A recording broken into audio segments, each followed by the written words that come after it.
حبايب قلبي عاملين ايه النهارده؟ بقى هنعمل مع بعض طبق الجلاش المقرمشه بالشكل اللذيذ الجميل العسولة خالص دي للمبتدئين، وهتعملي احلى جلاش.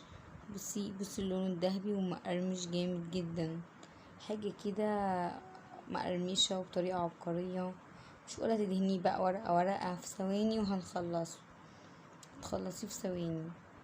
يعني بصي حاجة كده تجنن، لأي بقى ضيوف يجولك على فجأة، لأي عزومات هتعملي صينية الجلاش الجميلة دي. واحدة واحدة بقى كده نرتب أفكارنا. أول حاجة نحط العسل على النار.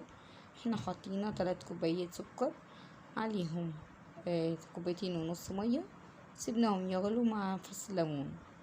هنا بقى على طول جبنا الجلاش بتاعنا، هنقطعه كده بالشكل ده، هنقطعه كده سبعات اكننا بنعمل بالظبط كروسون او مولتو. يعني بصوا سبعات كده بالشكل ده، حاجة كده هتدي شكل جديد خالص ومختلف. ممكن تقطعيه عادي مستطيل بالطول، احنا كنا بنعمله كده برضو مع بعض، بس دي طريقة تانية. تقطعي بقى كده مثلثات بالشكل اللذيذ ده. كوني بقى مجهزة الحشوة بتاعتك، سوداني على جوز هند على زبيب، اي حشوة انتي عايزاها اعمليها. مش هيقولك لا عايزة تحشي بسبوسة، عايزة تحشي كنافة، بصي زي ما انت عايزة. احنا كده جبنا الحشوة ولفتها اهي كده معاكم، بصوا الشكل الجميل العسولة ده. دي بقى صينية كده مدهونة سمنة، وحطي عليها. مش هنعمل بقى نعمل ورقة ورقة ولا الكلام ده خالص، سمنة. احنا في ثواني هتلفيه كده وعلي بنتك كده ولا حد جنب، في ثواني هتخلصيه يبقى بالشكل الجميل ده. بصوا تحفة تحفة. هنا بقى قطعنا وعملنا حبة، وطحنا بقى الكمية كلها بتاعتنا، بتخليها انعم كده، بتدي شكل جميل، وفي نفس الوقت بتدي كمية اكبر. بصي بالشكل الجميل ده. نعمل كده تاني مع بعض. طبعا تخلي بالك ان الجلاش بينشف بسرعة، بيبقى عامل زي الورق. فلو انت هتقعدي في مكان فيه مروحة لازم تغطيه بفوطة او بكيس. حابة تعمليه على الترابيزة بالشكل زي ما انت شايفة كده ماشي، حابة تعمليه على ايدك ماشي، يعني زي ما انت عايزة اعمليه زي ما تعرفي. بصي في ثواني على طول، جميل جدا ولذيذ، وهيعجب اي حد هياكله هيقولك عايز تاني. بتعملي اكبر كمية في ثواني بسرعة الصاروخ. حابة تعمليه بدون فرن مفيش مشكلة، تحمريه على النار، بس انا ما بفضلش كده، بفضل في الفرن يبقى كله لون واحد. اما على النار ممكن تنسي سنة، ممكن تتليها عنه دقيقة ولا ثانية، هتلاقي حبة تحمره وحبة لأ. فليه في الفرن في ثواني هيتعمل. وشجعوني كده بشوية لايكات واشتراكات كده لأول مرة تشوفيني، ودعموني كده والقناة تكبر بيكو. بجد بحبكم في الله، ربنا يسعد ايامكم. احنا هنا خلصنا الكمية كلها. بصوا ما شاء الله، عملت صينية كبيرة وعملت حبة في صينية تانية. هنجيب بقى سمنة كده فرن زبدة او جنة، انا سيحت هنا زبدة جنة وحطها كده بالشكل ده.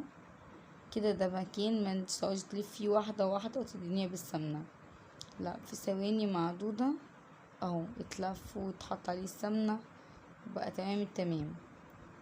هتسخني بقى الفرنة وتحطي بقى فيها كده الجلاش بتاعنا. وطبعا العسل حطيناه في اول الفيديو فهو زمانه خلاص تقيل وبقى مية مية.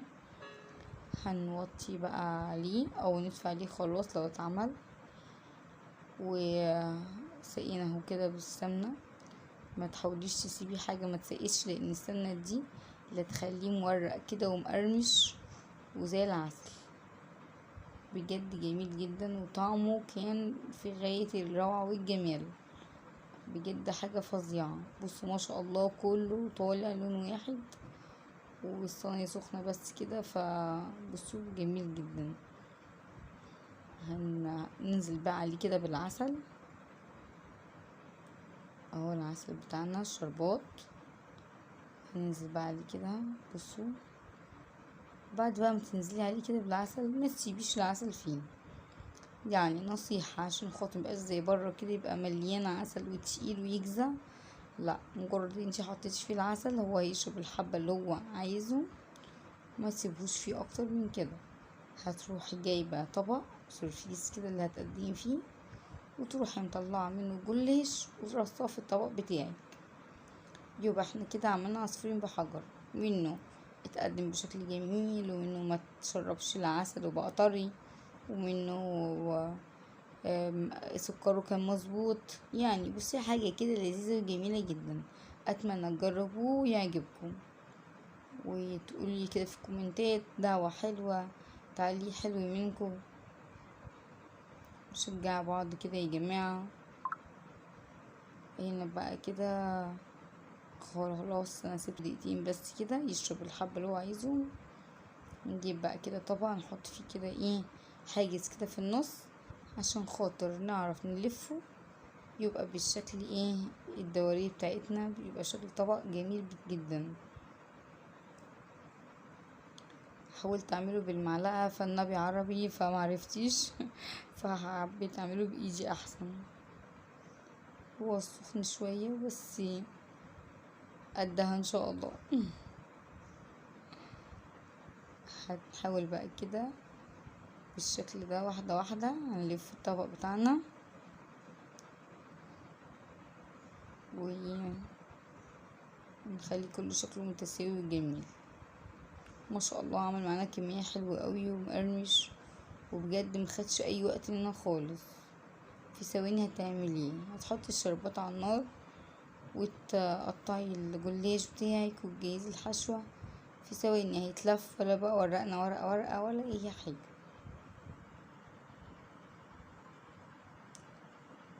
هيبقى اصابع الجلاش محشية مقرمشة، حاجة كده بطريقة عبقرية كده جميلة جدا.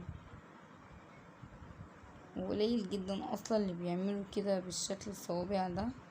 كتير مننا يحبوا يفردوه كده على طول في الصينية، يسقوا بقى باللبن، يسقوا بالعسل. بصوا ما شاء الله عمل كمية حلوة قوي. وبصوا الطبق بتاعنا شكله جميل ولذيذ ازاي، حاجة كده تفتح النفس. يعني عايزة اقول لكم بجد الواحد ريقه ويجري كده عليها. بصوا الله جميل جدا، حاجة كده روعة. اخر قرمشة واخر تحميرة وحاجة كده وهم. بصوا ما شاء الله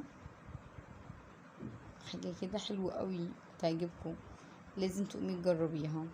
متنسينيش بقى باشتراك ولايك حلو منك، ترفعي الفيديو باكتر عدد من اللايكات.